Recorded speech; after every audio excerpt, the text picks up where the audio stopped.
Welcome to the Salmon Runs YouTube. Enjoy the video.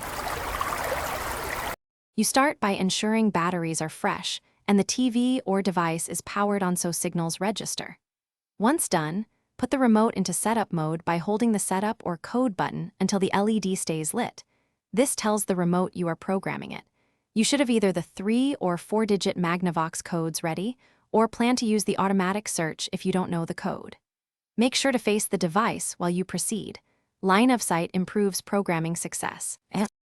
You can now enter the manufacturer code using the number keys. When the LED blinks then remains steady, the remote has accepted the entry.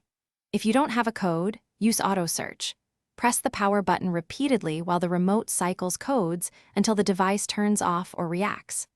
Once the device responds, immediately press enter or OK to lock in that code. This prevents the remote from continuing its search. Be patient. Auto search may take several dozen presses, depending on the code range. Now test essential functions: power, volume, input, and mute. If everything works, you've successfully programmed the remote.